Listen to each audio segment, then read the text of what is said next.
बारह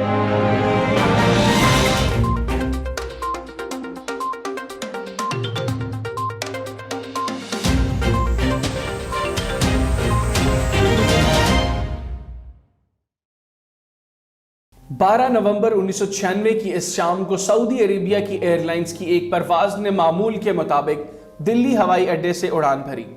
मौसम साफ था और हवा भी पुरसकून थी और कोई भी परेशान कुन अलामात नहीं थी जो इशारा करती कि कुछ ही लम्हों में हजारों फुट की बुलंदी पर तकरीबन 350 मुसाफिरों समेत ये त्यारा चकनाचूर हो जाएगा।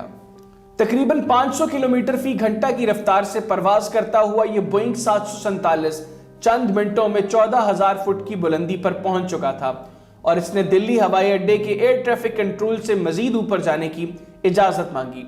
ताहम एयर ट्रैफिक कंट्रोल ने इसे फिलहाल इसी ऊंचाई पर रहने की हिदायत दी। दिल्ली हवाई अड्डे का रनवे उन दिनों यकतरफा था।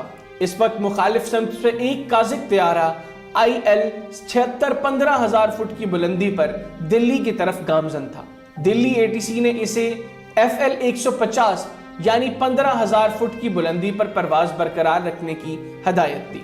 ATC ने काजिक त्यारे को यह भी बताया कि इसकी बराह रास्त मुखालिफ समत में सऊदी एयरलाइंस की फ्लाइट महज 10 मील दूर है और इम्कान है कि अगले 5 मील में काजिक त्यारे को अबूर करेगी। ATC ने मजीद हिदायत दी कि रिपोर्ट इफ इन साइट, यानी अगर यह त्यारा नजर आए तो ATC को इतला करें। काजिक त्यारे ने दोबारा फासले का तायन किया। ATC ने जवाब दिया, ट्रैफिक अब 8 मील दूर है और 14,000 फुट की बुलंदी पर है। काजिक त्यारे के अमले को यह कहते सुना जा सकता है कि 150 यानी 15,000 फुट पर पहुंचो।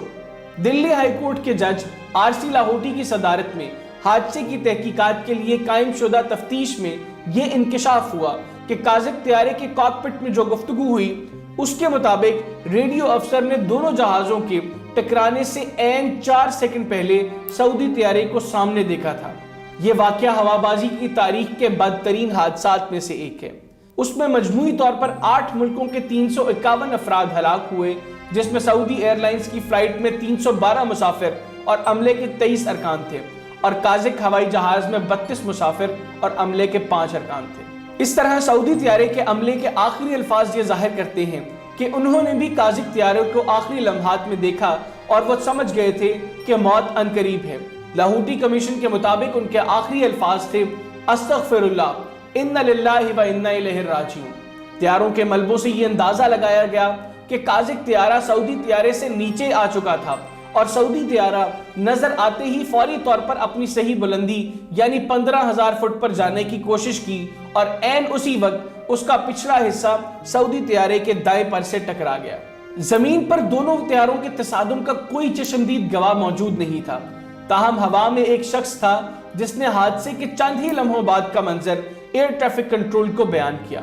दिल्ली से 8 मिनट के फासले पर अमेरिकी फजाइया का एक त्यारा अमेरिकी सफारत खाने का सामान लेकर इस्लामाबाद से दिल्ली पहुंचने ही वाला था। तसादुम के 2 मिनट बाद उसने दिल्ली ATC को इत्तला दी कि इसने एक बड़ा आग का गोला देखा है जो कि चंद लम्हों में जमीन पर 2 अलग जानिब गिरते हुए नजर आया। उसके पायलट ने ATC को बताया कि हमने अपनी दाईं तरफ एक बड़े आग के गोला जैसा कुछ देखा है, ये एक बड़े धमाके की तरह लग रहा है। ATC ने फौरन दोनों त्यारों से कई बार राब्ता करने की कोशिश की लेकिन कोई जवाब नहीं मिला। यह जाहिर था कि बहुत देर हो चुकी है। इसके 1 मिनट बाद अमेरिकी त्यारे ने दोबारा खबर की तस्दीक की। उन्होंने पहले इसे बिजली चमकने का वाकया समझा था लेकिन उन्होंने वाजे किया कि हमें इस वक्त आपकी शमाल मगरिब में तकरीबन 44 मील दूर दाएं जानिब 2 आग के गोले नजर आ रहे हैं। उन्होंने मजीद वजाहत की कि गिरते हुए हमने बादल में आग का एक बड़ा गोला देखा और मुझे मलबा नजर आया। जमीन पर 2 अलग अलग जगहों पर आग है, ओवर। ये आग के गोले दिल्ली हवाई अड्डे से तकरीबन 100 किलोमीटर दूर रियासत हरियाणा के एक गांव में गिरे। उन दिनों अखबारात की सुर्खियां कुछ यूं थीं, 257 लाशें बहुत हद तक काबिल शनाख्त, 62 इतनी जली हुई कि शनाख्त नामुमकिन, 32 मुकम्मल तौर पर मशक शुदा। मरने वालों में 331 इंडियन, 18 सऊदी, 9 नेपाली, 3 पाकिस्तानी, 2 अमेरिकी, 1 बरतानवी और 1 बांग्लादेशी शहरी थे। गांव वालों ने भी मीडिया को बताया कि उन्होंने ऊपर से आग के गोले गिरते हुए और नीचे से स्याह धुआं उठते देखा था। कमीशन ने गांव वालों के हवाले से बताया کہ پہلے تو ایک خطرناک آواز آئی جس نے پورے گاؤں کو ہلا کر رکھ دیا۔ گھروں کے دروازے اور کھڑکیاں ٹوٹ گئیں اور چاروں طرف شیشے کے ٹکڑے بکھر گئے۔ خوفزدہ لوگ اسے زلزلہ سمجھ کر اپنے گھروں سے باہر نکل آئے۔ جب یہ ظاہر ہو گیا کہ یہ طیارہ ہے تو لوگ دھوئیں کی جانب بھاگے کہ یہ طیارہ گاؤں کے باہر کھیت میں گرا تھا۔ ان کا خیال تھا کہ سعودی پائلٹ نے گاؤں کو بچانے کی کوشش کی تھی اور طیارے کو کھیت کی جانب لے گئے، حالانکہ تحقیق میں اس کا کوئی ثبوت نہیں ملا۔ جب یہ خبر دلی میں میڈیا کے دفاتر تک پہنچی تو اس وقت تک شام کے نیوز بلیٹن ریکارڈ ہو چکے تھے۔ نیو یارک ٹائمز کی رپورٹ کے مطابق جب لاشوں کو قریبی ہسپتال لے جایا گیا تو انہیں ہسپتال کی راہداریوں اور وارڈز میں برف کے ڈھیروں پر پھینک دیا گیا، جس سے وہاں خون کی ندیاں بہنے لگیں۔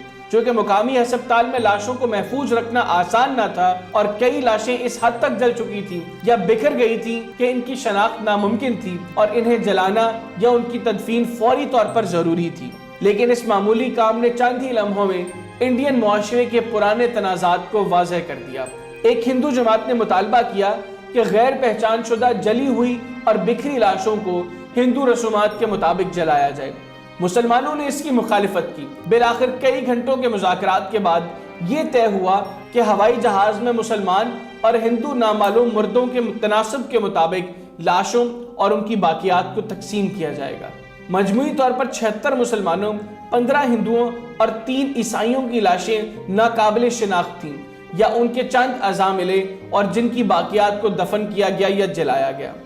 دونوں طیاروں میں ایسے افراد سوار تھے جو اپنی زندگیوں کو بہتر بنانے کے لیے امیدیں لیے اپنے عارضی منزلوں کی جانب روانہ تھے۔